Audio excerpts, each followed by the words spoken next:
Switching gears to an escalating fight over diversity in business. It involves the Fearless Fund, which is the first venture capital fund built by women of color for women of color.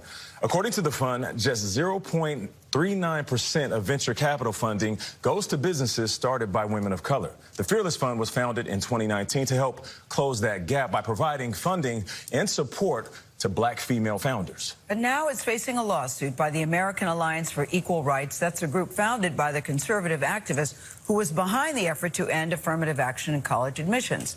Now, this suit alleges that the fund's Fearless Strivers Grant Contest is, quote, their words, a racially discriminatory program that blatantly violates the Civil Rights Act's guarantee of race neutrality because its $20,000 grant prizes are only open to black women.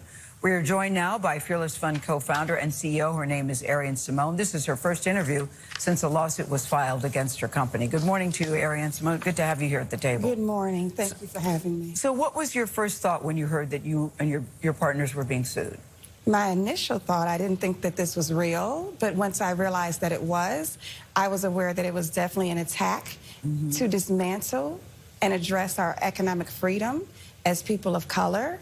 But I knew the moment it happened that we would continue to do the amazing work that we do. You didn't think it was real? What did you think it was? What did you think? When the emails came through, I honestly thought it was ChatGPT. You did? Yeah. You thought maybe you were being punked sometime? Yes. So now that you know that it is real, what's your response? What are you all planning to do? Oh, our response is simple. We plan to continue to do the work that we do for women of color. As you stated before, women of color are the most founded entrepreneurial demographic. They are just the least funded. Why do you think that is? I mean, when I read the number, Ariane, I thought I was reading it wrong because the number was so low. Less than 1%. Yes, fraction of a percent. Yes. I think even beyond racism and sexism, there is something called proximity. The investors in the venture capital field, 92% of them are white male. I'm a strong believer that if we can diversify the investors, we can diversify the investments.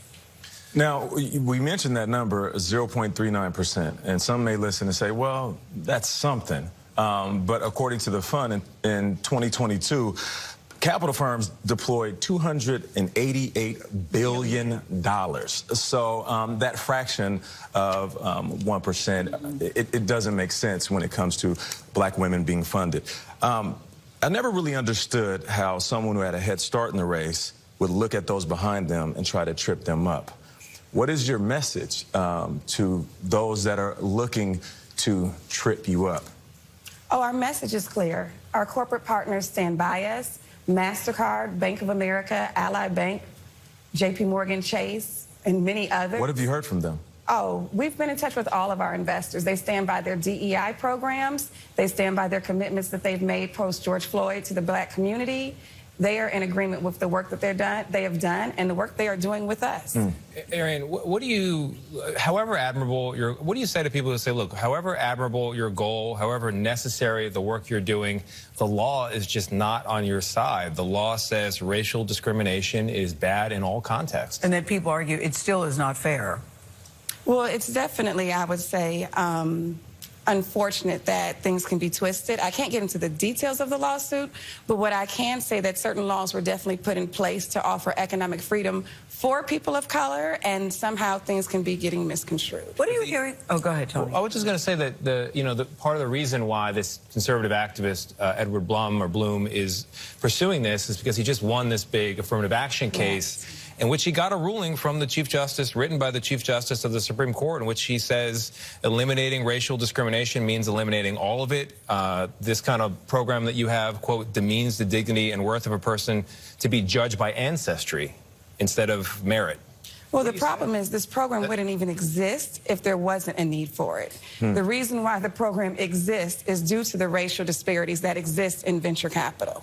What are you hearing, or what have you done for the businesses? What do the businesses say that you've invested in so far? Because, Ariane, when I heard $20,000, I went, well, that may not seem like a lot of money, but it can be a game changer, can it not? For some of these female businesses. Yes. Most definitely. At our foundation, we have awarded over 356 grants, sizes between $10,000 and $20,000. And yes, that's definitely a game changer. It helps with cash flow management. It helps with product creation. It can launch job creation. and much more. But in addition to our grants, we are also investors at our Fearless Fund, our investment vehicle. We have deployed over $26.5 million, invested in 41 companies. Average check size is between $500,000 and $1.2 million.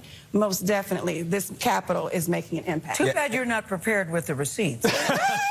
Your company She does. got the receipts, Gail. Yeah, I see. And and it's more than just black women, isn't Yeah. it? Just That is correct. It's more We than just invest in black women of color. So we have Latina founders, Asian founders, yes. And it's not just financial assistance. There's also tools that you give. So what advice do you give to women of color that are thinking about taking that leap? Because, you know, that jump can be scary, Yes. especially if you don't know where you're going to land. Most definitely. It's not just a lack of access to capital. It's a lack of access to resources and the ecosystem as a whole. And we have our annual tentpole event that takes place on August 18th in Atlanta, Georgia, our Fearless Venture Capital Summit. And there we educate over 2,000 women of color co-founders on how to grow and scale their business. Is there a part of you that's worried about the lawsuit? Because, listen, I don't care who you are. You hear the word lawsuit, and it does give you pause. And it's expensive to fight a lawsuit. Yes, yes. Most definitely, which is why we are definitely getting the support of others through fearlessfreedomnow.org.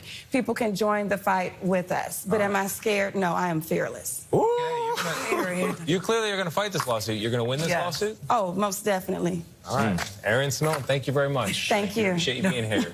No, Prepared. thank you. Ahead in our TikTok famous series, we're going to introduce you to an influencer named